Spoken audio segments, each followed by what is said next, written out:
Assalamualaikum warahmatullahi wabarakatuh. Salam dan bahagia. Perkenalkan, saya Kartika Widya Astuti. Saat ini saya bertugas di SD Negeri 012 Purnama, Kecamatan Dumai Barat, Kota Dumai. SD Negeri 012 Purnama merupakan salah satu sekolah dasar negeri yang berada di Kecamatan Dumai Barat, Kota Dumai, yang memiliki 21 rombongan belajar dengan jumlah murid sebanyak 513 orang. Setiap siswa di kelas kita adalah individu yang unik. Mereka memiliki perbedaan dalam berbagai hal, baik dari kesiapan belajar, minat, dan gaya belajar mereka. Untuk itu, peran saya sebagai seorang guru adalah bagaimana mengakomodir kebutuhan belajar mereka yang beragam tadi. Sesuai dengan filosofi Ki Hajar Dewantara adalah bagaimana seorang guru dalam menuntun murid untuk mencapai potensi maksimal mereka. Pembelajaran berdiferensiasi sangat dibutuhkan bagaimana agar murid mencapai kebutuhan belajar mereka yang beragam tadi. Untuk itu, sebagai seorang guru SD, saya berupaya bagaimana mewujudkan pembelajaran yang menyenangkan dan bermakna bagi murid saya, sehingga murid saya dapat terakomodir segala kebutuhan belajarnya.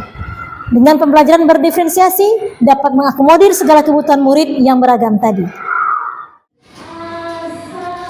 Sebagai seorang guru SD, saya selalu berupaya untuk menciptakan lingkungan belajar yang inklusif dan efektif bagi setiap siswa. Setiap siswa memiliki gaya belajar, minat, dan kemampuan yang berbeda-beda. Oleh karena itu, saya tertarik untuk menerapkan strategi pembelajaran berdiferensiasi di kelas. Strategi ini diharapkan dapat mengakomodasi kebutuhan belajar yang beragam dari siswa sehingga mereka dapat mencapai potensi maksimalnya. Untuk menerapkan pembelajaran berdiferensiasi, langkah pertama yang saya lakukan adalah mengidentifikasi kebutuhan belajar setiap siswa. Saya menggunakan berbagai instrumen seperti tes diagnostik, observasi, dan wawancara untuk memahami gaya belajar, minat, dan tingkat pemahaman mereka. Setelah mengetahui profil belajar siswa, saya menyesuaikan materi pembelajaran dengan memberikan berbagai pilihan tugas. Selain itu, saya juga memberikan pilihan media pembelajaran yang bervariasi seperti video, gambar, atau simulasi agar siswa dapat memilih media yang paling sesuai dengan gaya belajar mereka. Langkah pertama yang saya lakukan adalah melaksanakan asesmen diagnostik awal untuk memetakan kebutuhan murid. Asesmen ini saya lakukan melalui 2 tahap. Tahap pertama, saya melakukan asesmen diagnostik kognitif dengan menggunakan media Chromebook dan aplikasi Google Form. Saya dapat dengan mudah untuk mengetahui kondisi awal murid terhadap materi yang akan dipelajari. Tahap kedua yaitu saya melakukan asesmen diagnostik non-kognitif untuk memetakan minat dan profil belajar murid. Asesmen ini saya lakukan dengan mengajak anak-anak berkumpul duduk bersama untuk mengetahui apa yang mereka minati melalui wawancara, mengetahui minat dan gaya belajar mereka. Langkah kedua, saya melakukan identifikasi hasil asesmen diagnostik yang sudah dilakukan sehingga didapati kondisi murid saya sebagai berikut. 5 murid masuk ke dalam kategori belum paham, 13 murid masuk ke dalam kategori paham sebagian, dan 10 murid masuk kategori paham utuh. Kemudian dari hasil asesmen diagnostik non-kognitif dapat dihasilkan yaitu 12 murid bergaya belajar visual, 8 murid bergaya belajar auditori, dan 8 murid bergaya belajar kinestetik. Hasil asesmen ini nantinya saya gunakan untuk merancang proses pembelajaran berdiferensiasi dalam menyiapkan media pembelajaran yang mengakomodir gaya belajar murid juga sebagai dasar nantinya dalam pembagian kelompok murid di kelas. Sebelum kegiatan pembelajaran dimulai, saya menyiapkan murid di depan kelas berbaris dengan rapi, dengan penuh kehangatan dan bersahabat. Hal ini saya lakukan untuk menumbuhkan budaya positif ke dalam diri murid, juga untuk dapat membangun kedekatan antara guru dan murid sehingga nantinya pembelajaran dapat menyenangkan dan bermakna bagi murid itu sendiri. Assalamualaikum warahmatullahi wabarakatuh. Waalaikumsalam warahmatullahi wabarakatuh. Siswa kelas 5B apa kabar? Baik. Siap 5B? Siap. Oke, lanjut. Sebelum belajar, marilah kita berdoa. Bismillah.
usahanya.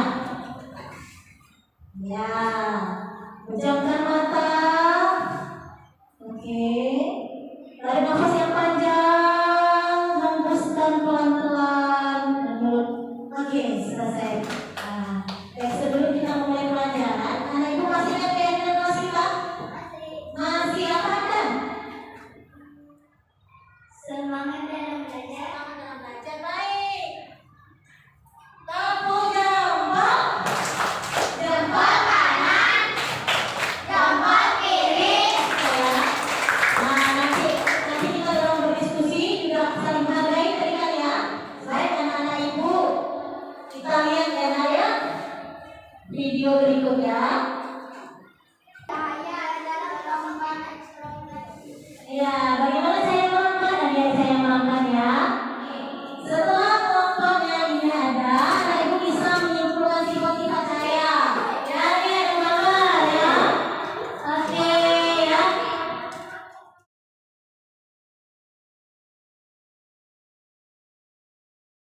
Kehidupan dari letak unjuk ke mata kita saya akan menangkap ke mata kita. Saya pipa yang dibongkar saya nggak bisa menangkap darah dan hal benda.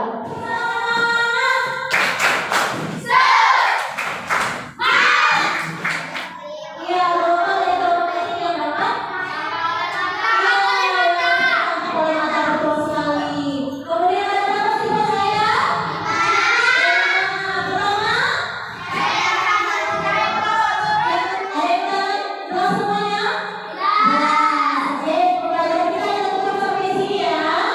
Sebelumnya kita berdoa dulu untuk belajar. Silakan ada yang pimpin doa. Bismillahirrahmanirrahim. Oke, semoga berkah ya. Berkah ibu ya hari ini ya. Iya, sampai ketemu lagi pada pelajaran besok. Tetap semangat. Bismillahirrahmanirrahim. Saya sebagai kepala sekolah menyambut baik dari praktek baik yang dilaksanakan oleh Ibu Kartika. Saya berpikir ini bisa dijadikan sebagai role model dalam pembelajaran diferensiasi dalam penerapan kurikulum merdeka. Assalamualaikum warahmatullahi wabarakatuh.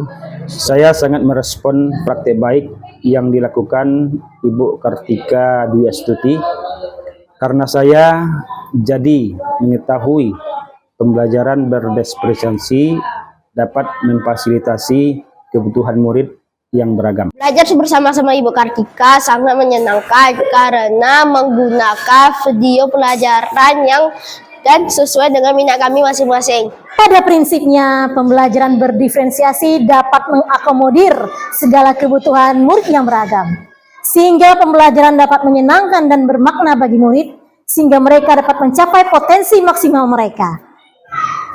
Pagi hari memasak asam pedas, makan bersama di rumah mertua.